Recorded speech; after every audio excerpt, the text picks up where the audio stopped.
अस्सलाम वालेकुम, मेरा नाम डॉक्टर मोहसिन है। मैं एक मेडिकल स्पेशलिस्ट और एक सर्टिफाइड एंडोलॉजिस्ट हूँ। जैसा कि हमने अपनी पिछली वीडियो में आपको बताया था कि स्टीरॉयड का बॉडी बिल्डिंग से क्या ताल्लुक है और उसके क्या साइड इफ़ेक्ट होते हैं।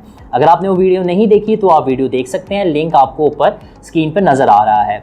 आज की वीडियो पे हम उसी की कंटिन्यूएशन करेंगे और आज हम डिस्कस करेंगे अगर किसी बंदे ने स्टीरॉयड अब्यूज़ कर ली है और अब उसके जिस्म पे उसके मनफी असरात आना शुरू हो गए हैं तो उसका इलाज कैसे किया जाता है। सबसे पहले तो ये किया जाता है कि जब भी आपके पास कोई ऐसा पेशेंट आता है कि जिसने स्टीरॉयड अब्यूज़ की हुई हो तो उसका ये होता है कि सबसे पहले उसका एक तिबी मुआयना करना होता है, जिसको एक फ़िज़िकल एग्जामिनेशन करना होता है और साथ उसके कुछ टेस्ट ऑर्डर करने होते हैं।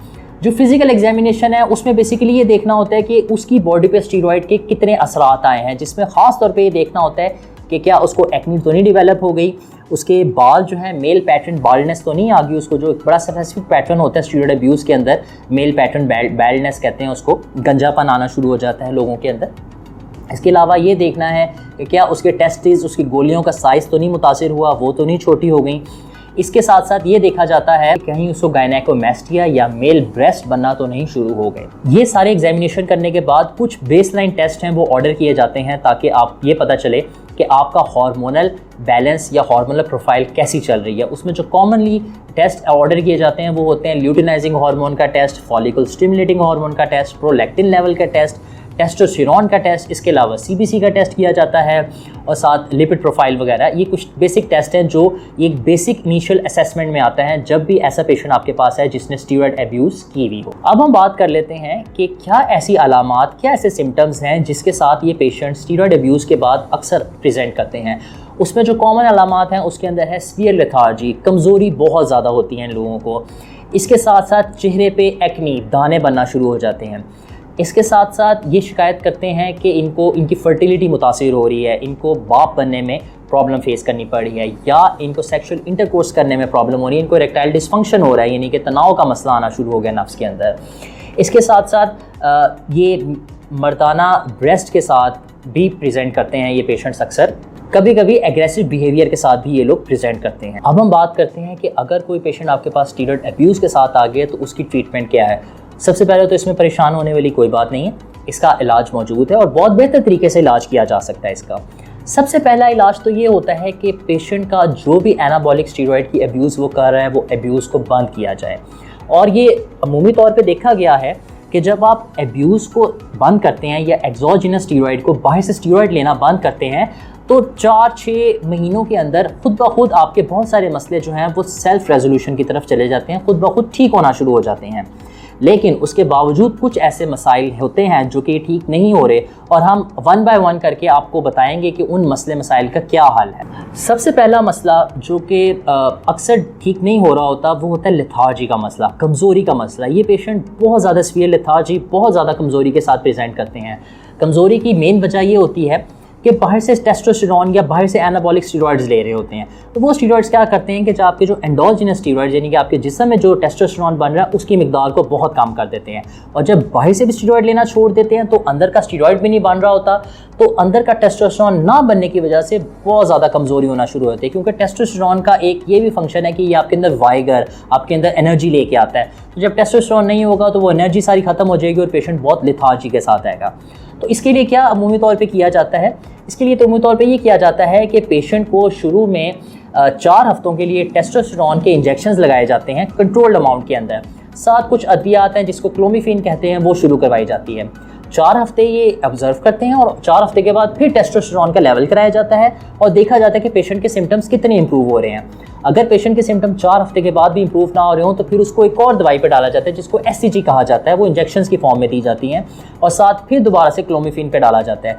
उसके बाद फिर 4 हफ्ते के बाद ऑब्जर्व किया जाता है और टेस्टोस्टेरोन पैनल कराया जाता है। अगर 8 हफ्ते की इन दोनों ट्रीटमेंट के बाद भी आपके लेथार्जी के सिम्टम्स इंप्रूव नहीं हो रहे, आपकी कमज़ोरी, थकावट के सिम्टम्स इंप्रूव नहीं हो रहे, तो इसका मतलब है कि आप टेस्टिकुलर फेलियर में जा चुके हैं, यानी कि आपकी गोलियों का साइज़ हमेशा के लिए छोटा हो चुका है और अब वो टेस्टिस जो हैं वो इतना टेस्टोस्टेरोन नहीं बना सकेंगे कि आपकी बॉडी की रिक्वायरमेंट पूरी कर सकें। और इस तरह के पेशेंट्स को लॉन्ग टर्म टेस्टोस्टेरोन रिप्लेसमेंट पे रखा जाता है, बाहर से टेस्टोस्टेरोन लगवाना पड़ता है काफ़ी लंबे अरसे के लिए। अब हम बात करते हैं कि ये जो गायनेकोमेस्टिया या मेल ब्रेस्ट बन जाती है, इसको कैसे ट्रीट किया जाता है। अमूमी तौर पर कहा जाता है कि अगर गायनेकोमेस्टिया या मेल ब्रेस्ट 1 साल से कम अरसे तक है आपको बनी हुई है, तो उसके लिए तो दवाइयाँ हैं, कुछ खास तौर पर टमॉक्सिफेन एक दवाई है जो इस्तेमाल की जाती है। लेकिन अगर ये गायनेकोमेस्टिया का मसला 1 साल से ज़्यादा बढ़ चुका है तो मोस्ट प्रॉब्ली आपके जो ब्रेस्ट टिश्यू है उसके अंदर फाइब्रोसिस हो चुका है, वो परमानेंट हो चुकी है, तो फिर ये दवाइयों से नहीं जाएगी। इसका इलाज फिर सर्जिकल रिमूवल है, सर्जरी करके उस फैट को, उस ब्रेस्ट को, वहाँ से टिश्यू को निकाला जाता है। अब हम बात कर लेते हैं कि जो इम्पोटेंसी का, एरेक्टाइल डिसफंक्शन का या मर्दाना तनाव का मसला आता है, उसको कैसे इलाज करना है। देखें, जिस तरह मैंने आपको पहले बताया था कि जब बाहर से आप टेस्टोस्टेरोन लेते हैं तो अंदर का टेस्टोस्टेरोन बनना कम हो जाता है। इसी टेस्टोस्टेरोन की कमी की वजह से ये लिबिडो कम हो जाता है, सेक्स की डिज़ायर कम हो जाती है, नफ्स का तनाव कम हो जाता है। तो इसका इलाज भी यही होता है कि आप स्टीरॉयड टेस्टोस्टेरोन लेवल करवा लेते हैं कितना, अगर वो नॉर्मल रेंज से कम आ रहा है तो आप इसको एक्सोजिनस स्टीरॉयड या टेस्टोस्टेरोन दिया जा सकता है।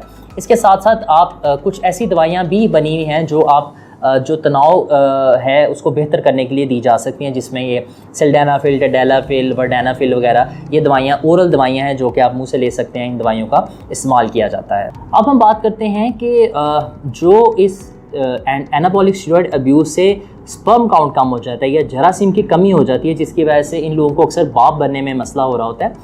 उसको यूजली देखा गया है कि अगर आप जब बाहर से स्टीरॉयड लेना बंद कर दें तो वो 4-6 हफ्तों के अंदर से 4-6 महीनों तक बेहतर हो जाता है, स्पर्म काउंट खुद ब खुद इम्प्रूव होने लग जाता है और इसके लिए अक्सर कोई दवाई लेने की ज़रूरत नहीं पड़ती। और आखिर में बात करेंगे कि अगर आपका टेस्टिकुलर साइज़ छोटा हो गया है, गोलियों का साइज़ कम हो गया है, तो इसका मतलब है कि टेस्टिकुलर फेलियर हो चुका है।